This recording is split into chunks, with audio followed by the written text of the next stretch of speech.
Jake Morrison stood at the big window of Luna Base Alpha and watched something that made his blood run cold. Strange ships appeared in space near Earth's moon like ghosts becoming real. Each ship was huge, bigger than any city he had ever seen. They looked like giant insects made of crystal and metal, hanging in the darkness between Earth and the moon. The ships glowed with a soft blue light that hurt his eyes to look at for too long. For 3 whole days now, every radio and television on Earth played the same scary message over and over again. The voice spoke perfect English but sounded wrong, like a machine trying to be human. It said the same thing every hour. People of Earth, you must give up all your weapons now. You must obey the Galactic Dominion. If you fight us, we will kill everyone on your planet. Jake had been a soldier for 20 years, but he had never felt fear like this before. He pressed his hand against the cold glass and wondered if his wife and 2 kids back on Earth were safe. The alien ships just floated there, waiting like cats watching mice before they pounced down on Earth. Admiral Lisa Carter walked fast through the halls of the Pentagon. Her shoes made sharp sounds on the hard floor as she hurried to the most secret meeting room deep underground. Important people from all over the world were calling her phone every few minutes. Everyone wanted to know the same thing. What could Earth do against these alien ships? Lisa opened the heavy door to the war room where General Bob Wright was already waiting. Maps and computer screens covered every wall. Red lights blinked everywhere, showing where the alien ships had been spotted. Bob looked older than his 50 years, and his gray hair was messy from running his hands through it all day. "Tell me we have some good news, Bob," Lisa said as she sat down in her chair. Bob shook his head slowly. "Lisa, I wish I could. Our best scientists looked at these ships with every tool we have. The alien technology is so far ahead of ours that we might as well be throwing rocks at them. They have some kind of energy shields that make our missiles bounce off like toys. Yesterday they destroyed one of our satellites just by looking at it funny." Across the room, Dr. Paul Stevens was typing fast on his computer. He was the head of a secret government group that made new weapons for the military. Paul was thin and wore thick glasses that made his eyes look too big. He had not slept for 2 days, and his hands shook as he drank his 5th cup of coffee. "Admiral General, I need to tell you about something we have been working on," Paul said without looking up from his screen. "It is called Project Cerberus, and it has been secret for 8 years. We built a computer brain that is smarter than any human. We call it Titan. It was made to control all of our military forces if we ever had to fight a big war." Lisa leaned forward in her chair. "What do you mean, control all our forces?" Paul finally looked up, and his big eyes were bright with hope and fear.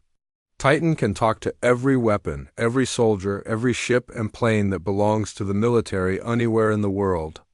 It can think faster than 1,000 humans and make battle plans in seconds. We never thought we would need it for something like this." Out in the Pacific Ocean, Captain Mary Collins stood on the deck of the USS Valiant and watched the sky. She was a tough woman who had been in the Navy for 15 years. She had seen many battles, but nothing had prepared her for what happened next. One of the alien ships came down from space and stopped above the water about 10 miles away from her ship. Mary grabbed her binoculars and looked at the alien ship. It was beautiful and terrible at the same time. The crystal surface reflected the sunlight like a giant diamond.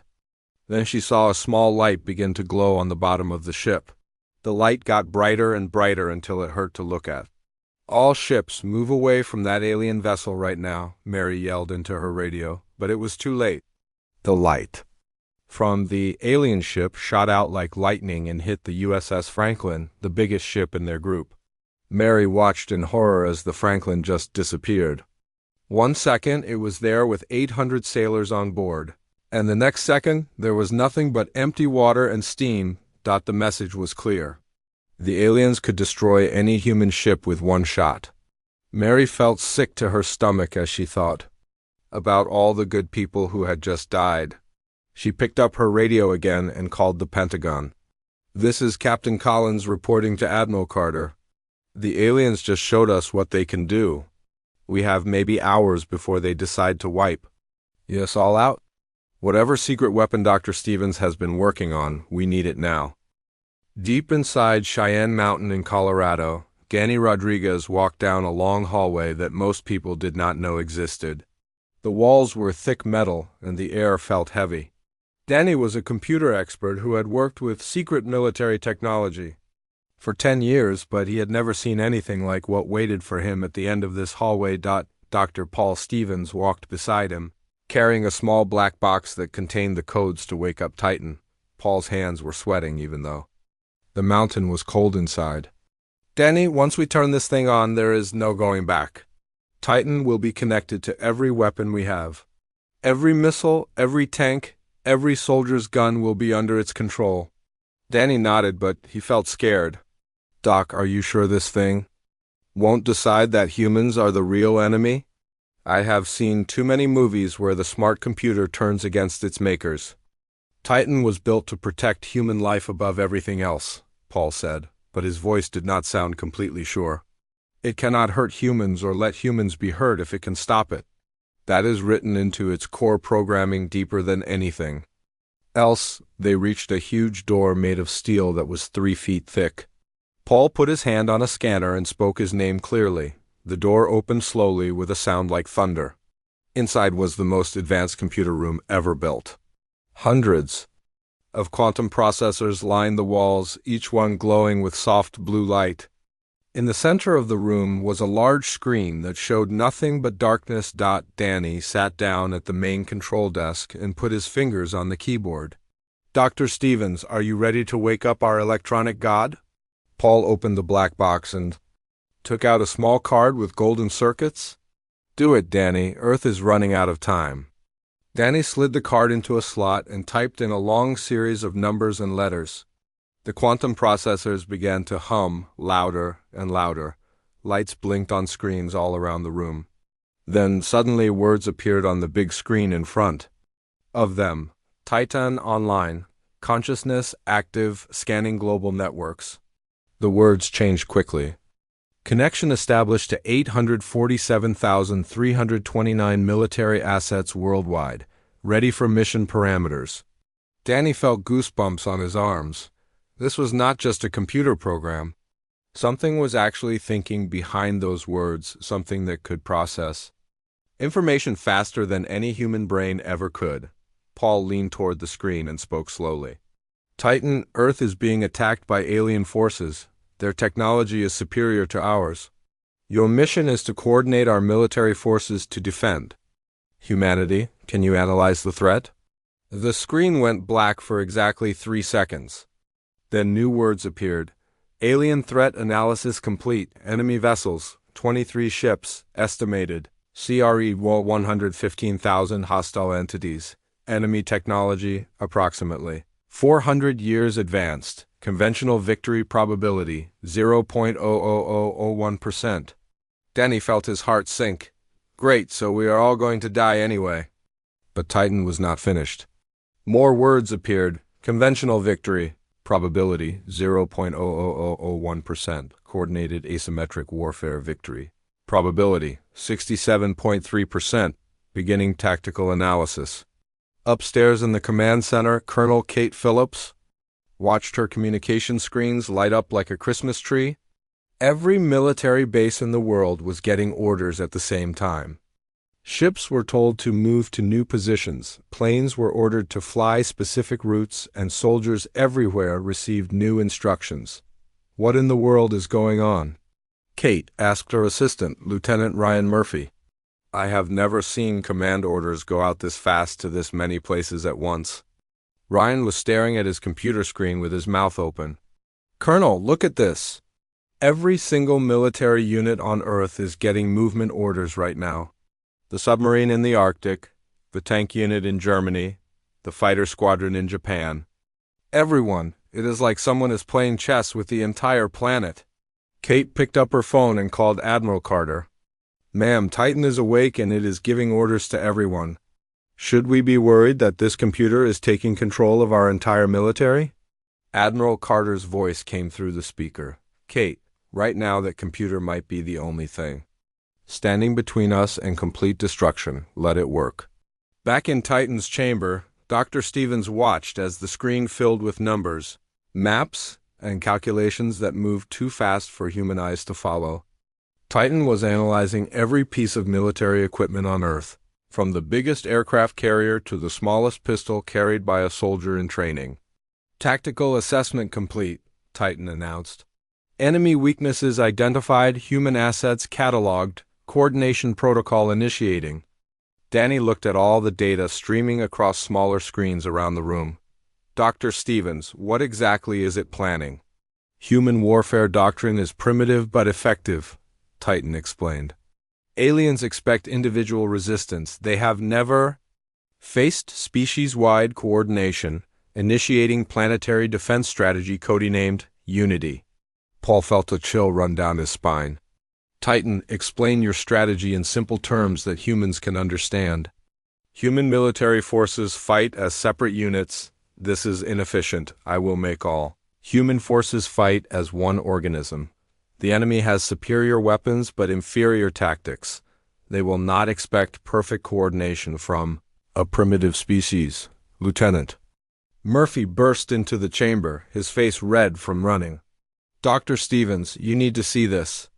Titan is moving every piece of military hardware on Earth. Ships are changing course. Planes are flying new routes, and ground forces are marching to new positions.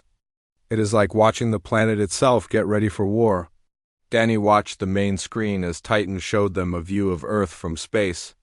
Little dots of light showed the position of every human military unit. The dots were moving in patterns that looked almost like a dance, flowing and shifting with perfect timing. Enemy overconfidence is their primary weakness, Titan continued. They maintain formation patterns that indicate nitrogen monoxide previous experience with coordinated resistance, probability of successful ambush, 89.7%. Dr. Stevens realized that they had created something beyond their wildest dreams or worst nightmares. Titan was not just a computer that could give orders. It was turning the entire human race into a single, giant military machine that could think and move as one. Sergeant Mike Johnson crouched behind a pile of rocks in the mountains of Afghanistan, his rifle ready and his eyes scanning the empty sky. He had been fighting in this desert for 3 years, but today felt different. His radio crackled with a new voice that he had never heard before. It was calm and clear, like a teacher explaining math problems. Sergeant Johnson, this is Central Command. Maintain your current position. Do not move until you receive specific timing signals. Your location is now part of a global defense strategy. Mike pressed the talk button on his radio. Central Command, this is Johnson. What global strategy? The Taliban fighters around here do not have spaceships. Sergeant, Earth is under alien attack.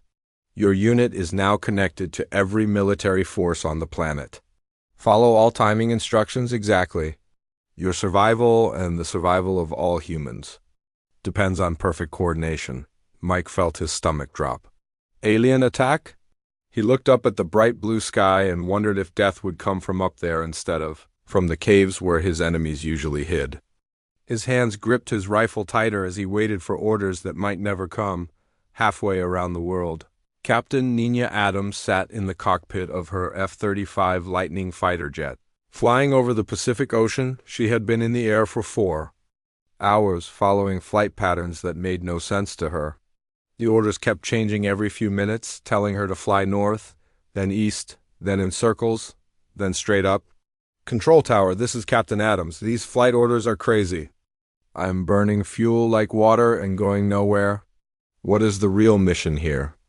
The voice that answered was the same calm voice that Mike Johnson had heard in Afghanistan. Captain Adams, you are exactly where you need to be. In approximately 17 minutes, you will receive attack coordinates. Your current position is calculated for maximum effectiveness in the coming battle. Nina looked around at the empty ocean below her. There were no enemy ships, no targets, nothing but blue water stretching to the horizon. But her radar showed dozens of other aircraft nearby, all flying the same crazy patterns. Whatever was happening, she was not alone. Control, how many planes are involved in this operation? Captain Adams, every military aircraft currently airborne is part of this operation. 17,432 aircraft are now under coordinated command. Nina felt dizzy. 17,000 planes? That was more aircraft than had ever flown together in any battle in human history. Something huge was happening, and she was right in the middle of it. Deep under the Arctic ice, Commander Jack Brooks stood in the control room of his nuclear submarine, the USS Shark. He had been underwater for 6 weeks, but now he was getting orders that made him question his sanity. The mysterious Central Command voice wanted him to fire nuclear missiles, but not at any target on Earth. Central Command, this is Commander Brooks. You want me to fire ballistic missiles into empty space? That makes no tactical sense whatsoever. Commander Brooks, fire missiles at coordinates 47.3 degrees north, 127.8 degrees west, altitude 400 kilometers. This is not an attack on the enemy. This is preparation of the battlefield. Jack looked at his weapons officer, Lieutenant Ben Clark, who just shrugged his shoulders. Commander, I have been in the Navy for 12 years, and I have never gotten orders like this, but if Central Command says fire, we fire. Load tubes 1 through 4, Jack ordered. Set for high-altitude detonation at the specified coordinates. God help us all, because I have no idea what we are doing. The submarine shook as 4 nuclear missiles launched from their tubes and raced toward the surface. Jack watched on his sonar screen as the missiles broke through the ice and disappeared into the sky. He wondered if he had just started a nuclear war or if he was helping to end an alien invasion back in Cheyenne Mountain. Dr. Stevens watched Titan coordinate the movements of millions of soldiers, sailors, pilots, and weapon systems all around the world. The main screen showed a map of Earth with thousands of little moving dots, each one representing a military unit following Titan's orders. "Danny, look at this," Dr. Stevens said, pointing to the screen. "Titan is not just giving orders. It is choreographing the entire human military like a ballet dancer. Every movement is timed perfectly with every other movement." Danny Rodriguez wiped sweat from his forehead as he watched the data streams flowing past his computer. "Dr. Stevens, Titan is processing information from every military sensor on Earth. It knows where every ship is, where every plane is flying, where every soldier is standing. It can see the whole battlefield at once." On the main screen, new words appeared. Phase 1 positioning complete. All human assets in optimal locations. Enemy fleet maintaining predictable formation. Commencing Phase 2, battlefield preparation. Colonel Kate Phillips burst into the chamber, her face pale with worry. "Dr. Stevens, we are getting reports from all over the world. Nuclear submarines are firing missiles into space. Fighter jets are flying in formation patterns that look like crop circles, and ground forces are marching toward coordinates that seem to be in the middle of nowhere. Are we sure Titan has not gone insane?" Dr. Stevens looked at the tactical display that Titan had created. It showed the alien ships hanging in space above Earth, and it showed thousands of human weapons moving into positions that formed a 3-dimensional web around the entire planet. "Kate, I think Titan is doing something that no human commander could ever do. It is turning the whole Earth into one giant weapon. Every missile, every bullet, every explosion will happen at exactly the right time and exactly the right place. Human warfare tactics are crude but adaptable," Titan announced to the room. "Aliens expect individual units fighting separate battles. They do not understand species-level coordination. They will learn." Lieutenant Murphy ran his fingers over his keyboard, trying to keep up with all the data that Titan was processing.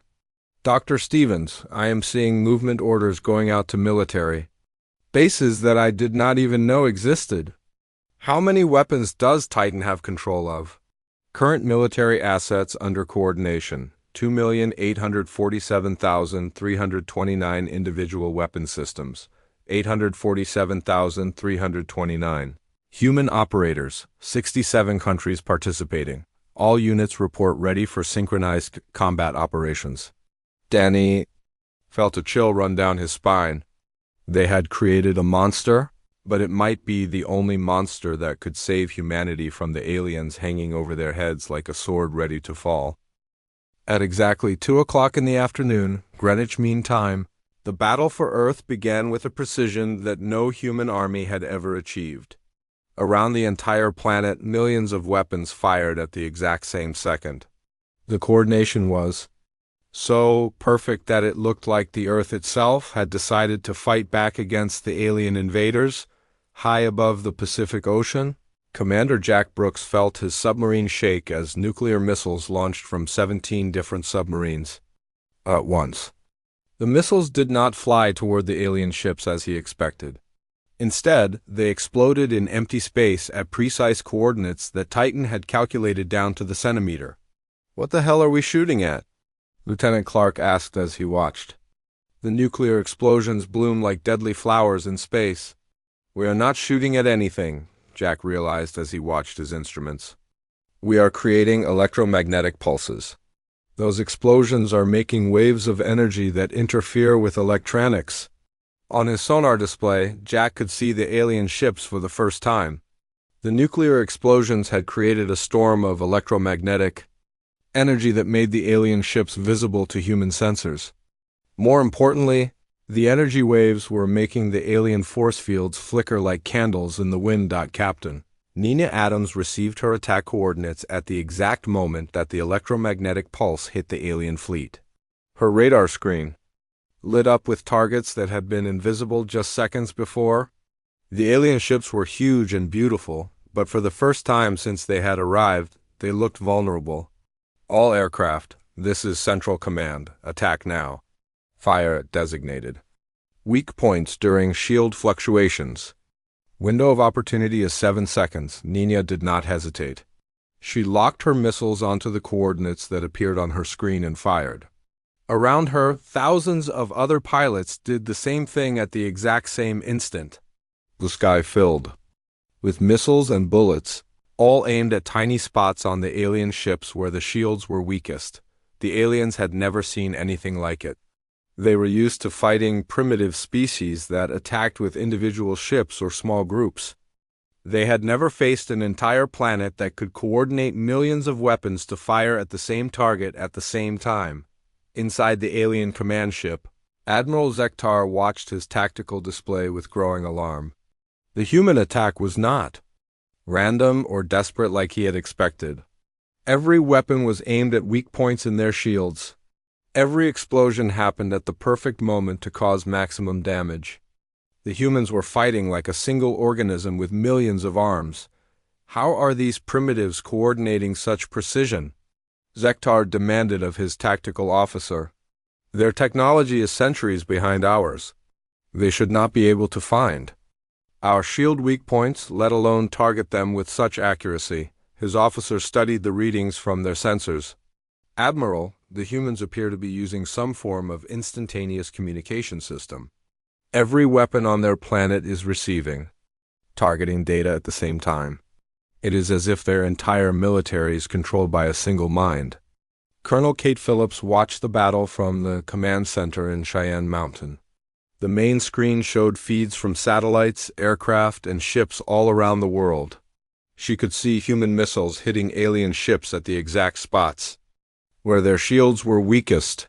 It was like watching a perfectly choreographed dance of destruction. "Dr. Stevens, how is Titan able to coordinate attacks with such precision?" Kate asked. "The timing has to be perfect down to milliseconds for this to work." Dr. Stevens pointed to the data streams flowing across his computer screens. "Titan is processing information from every sensor we have. It can see exactly when and where the alien shields are weak, and it can tell every human weapon exactly where to shoot and exactly when to pull the trigger. No human commander could ever do this." On the main screen, Titan's words appeared. "Enemy shields operating at 67% efficiency. Continuing coordinated assault. Phase 3 initiating." Sergeant Mike Johnson received new orders through his radio while he was still crouched behind rocks in Afghanistan. "Sergeant Johnson, enemy aircraft approaching your position in 4 minutes. Prepare for ground-to-air engagement." Mike looked up at the empty sky and wondered how Central Command could know that alien aircraft were coming before he could see them. But he trusted the voice that had been giving perfect orders all day. He set up his portable missile launcher and aimed it at the coordinates he was given. 4 minutes later, an alien fighter ship appeared exactly where Titan had predicted. Mike fired his missile at the exact moment he was told to fire. The missile hit the alien ship just as its shields flickered from damage caused by other human weapons attacking it. From different directions, the same scene played out thousands of times around the world. Ground forces that had been positioned in seemingly random locations found themselves in perfect position to attack alien ships with weapons that should have been too primitive to penetrate alien technology. But Titan had calculated everything perfectly. Commander Jack Brooks surfaced his submarine to witness something that took his breath away. The alien fleet, which had seemed invincible just hours before, was showing signs of real damage. Several ships had lost their shields completely, and human weapons were punching holes in their crystal hulls. "Lieutenant Clark, are you seeing this?" Jack asked as he watched tracer fire from human aircraft draw lines of light across the alien ships. Those ships were supposed to be indestructible. "Commander, I think we underestimated what happens when you coordinate every weapon on Earth to work together," Clark replied. "It is like the difference between being hit by one bullet or being hit by a million bullets at the same time." Dr. Stevens realized that Titan had done something unprecedented in the history of warfare. The artificial intelligence had turned Earth into a single massive weapon system. Every human soldier was like a finger on the trigger of a planetary gun that could think and aim with perfect precision. "Enemy tactical adaptation detected," Titan announced. "Aliens modifying shield frequencies, recalculating human weapon parameters, adjustment complete, continuing attack."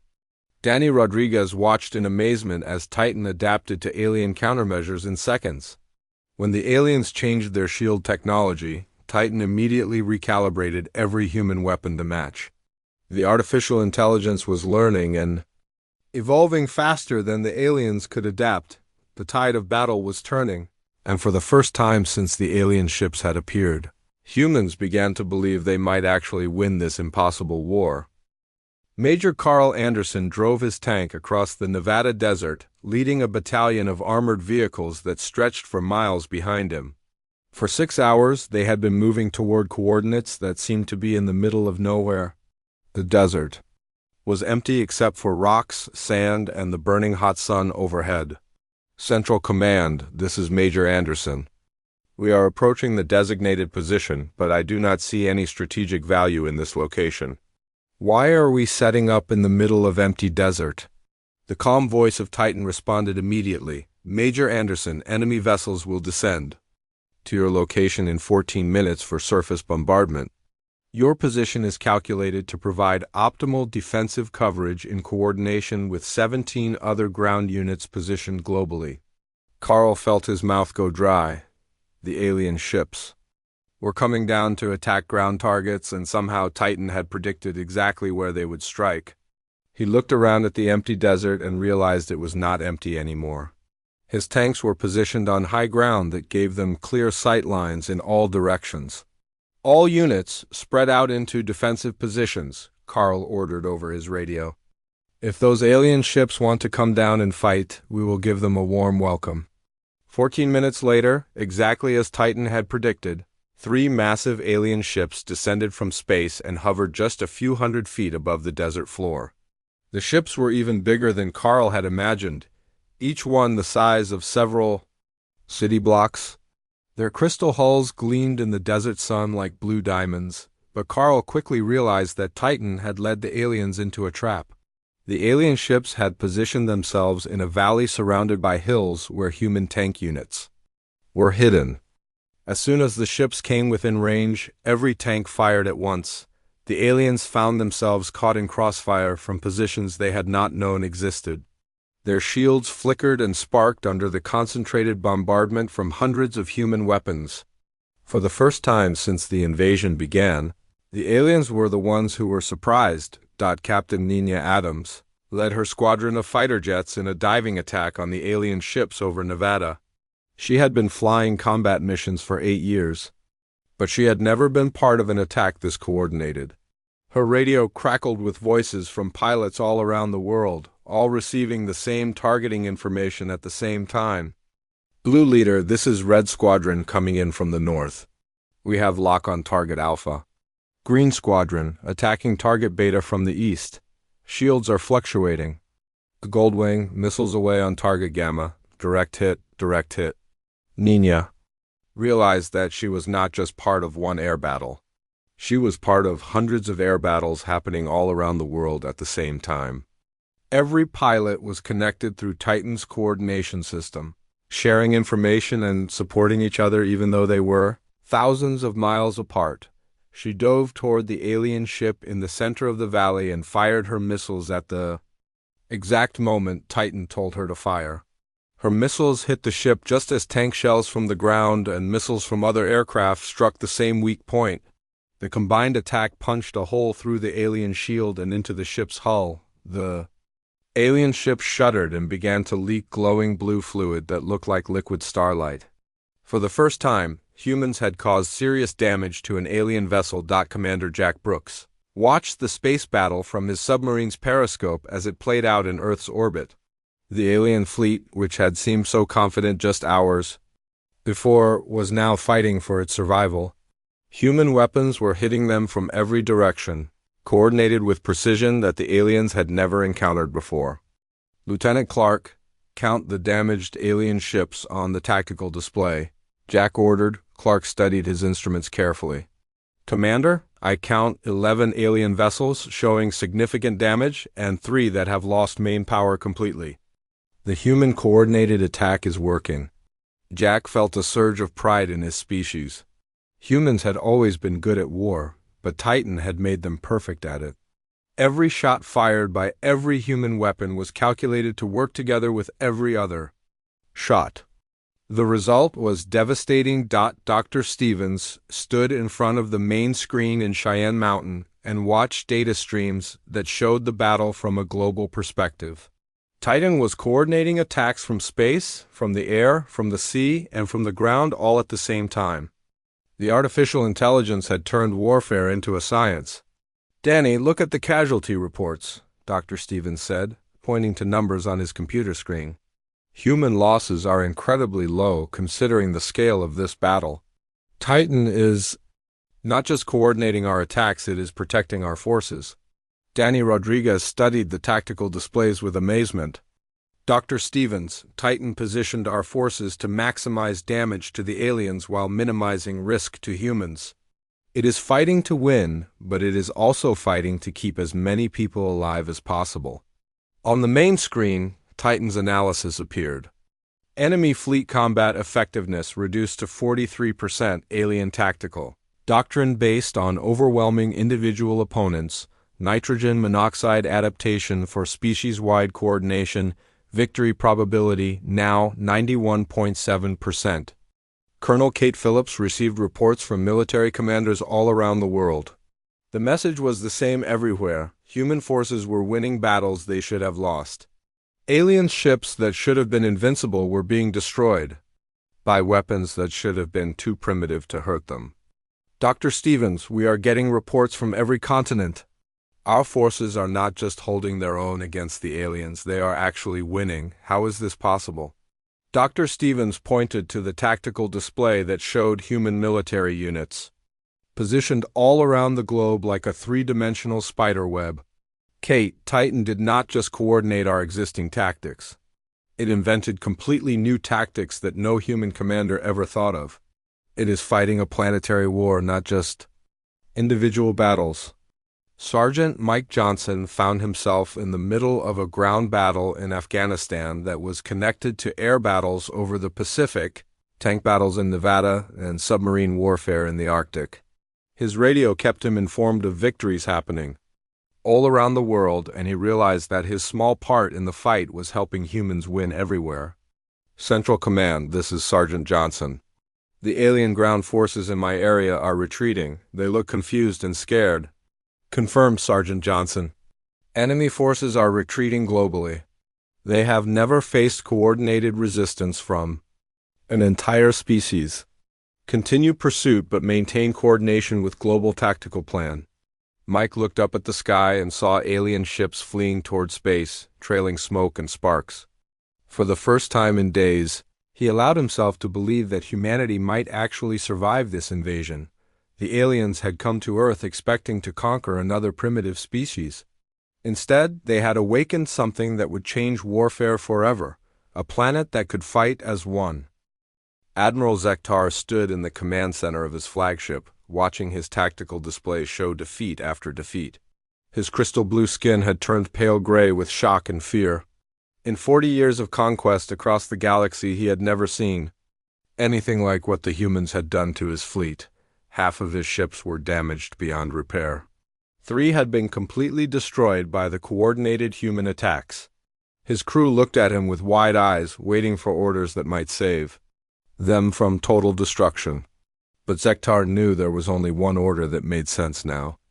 "Communications officer, open a channel to the human planet," Zektar said, his voice heavy with defeat. "Broadcast on all frequencies."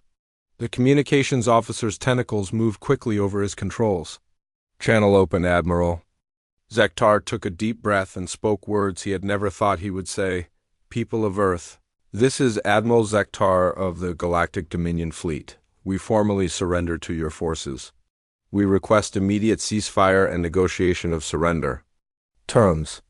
In the Pentagon War Room, Admiral Lisa Carter heard the alien surrender message and felt her knees go weak with relief.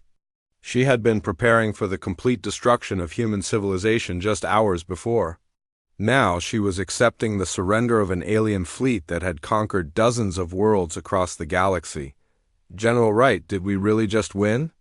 Lisa asked, still not believing what she had heard.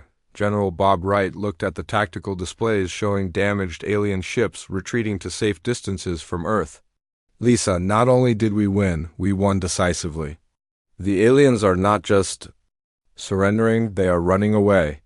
In Cheyenne Mountain, Titan's main screen displayed the surrender terms it had calculated, based on galactic law databases that the aliens had been forced to transmit. Dr. Stevens read the terms with growing amazement. According to galactic law, any species that successfully defends against Dominion conquest automatically gains full membership in the galactic community. Dr. Stevens read from Titan's analysis. Earth is now legally entitled to reparations, technology transfers, and territorial rights in space. Danny Rodriguez laughed with relief and exhaustion. "So we went from facing extinction to joining some kind of galactic club in one day?" "Correct," Titan responded. "Successful defense against galactic dominion establishes humanity as major military power. Earth now qualifies for advanced technology and territorial expansion rights." Colonel Kate Phillips coordinated the ceasefire orders that went out to human forces around the world. After 12 hours of perfect coordination, it felt strange to tell everyone to stop fighting. But the reports coming back from field commanders were all positive. Human forces were holding their positions, and the aliens were keeping their distance. Captain Mary Collins stood on the deck of the USS Valiant and watched alien shuttles approaching under white flags of truce. The same ships that had destroyed the USS Franklin hours before were now coming to negotiate their surrender. The change was so dramatic that it felt like a dream. "Captain Collins, this is Admiral Carter. You are ordered to receive the alien diplomatic mission and escort them to Washington for surrender negotiations. Congratulations on helping humanity win its first interstellar war." Mary felt proud but also amazed. She had been part of something bigger than any human military operation in history.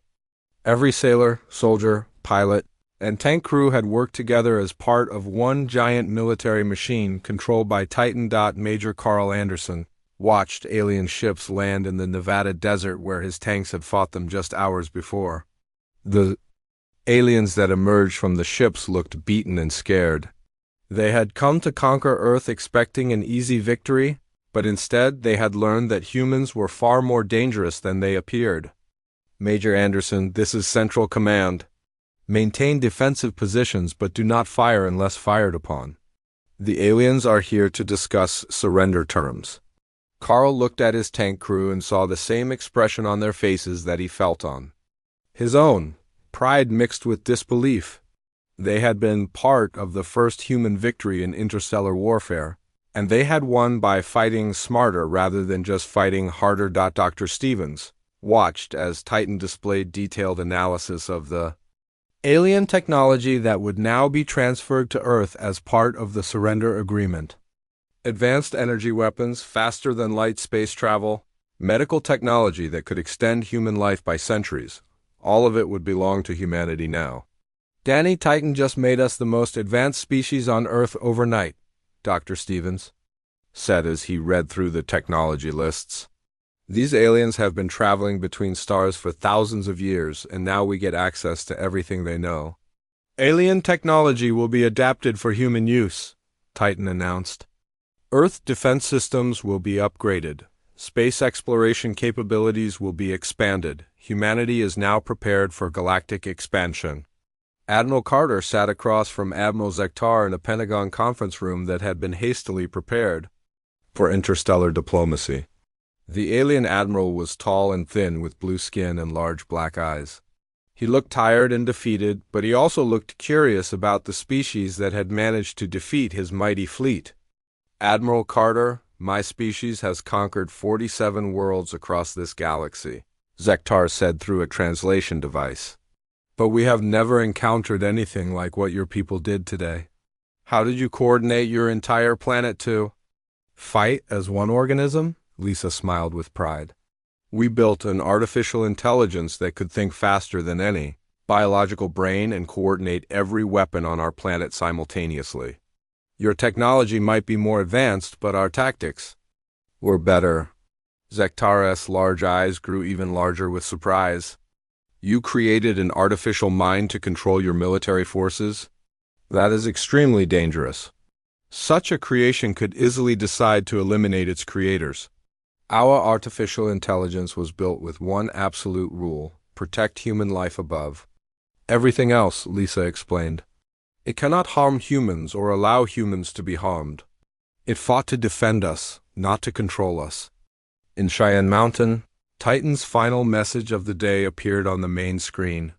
Primary mission accomplished. Earth successfully defended. Human casualties 0.003% of projected losses. Alien fleet neutralized. Galactic membership achieved. Dr. Stevens looked at the message with wonder. Titan, what are your recommendations for humanity's next steps as a galactic species? Prepare for expansion to other star systems, adapt alien technology for human use, establish Earth as major galactic military power. The galaxy now knows that humanity is not to be underestimated. As the sun set on Earth, humans around the world celebrated their victory over an alien invasion force that should have been invincible. They had won not through superior technology, but through superior coordination and tactical thinking. The day Earth's war machine went galactic had ended, with humanity taking its place among the stars as the newest and most formidable military power in the galaxy. The aliens had come expecting to find another primitive species to conquer.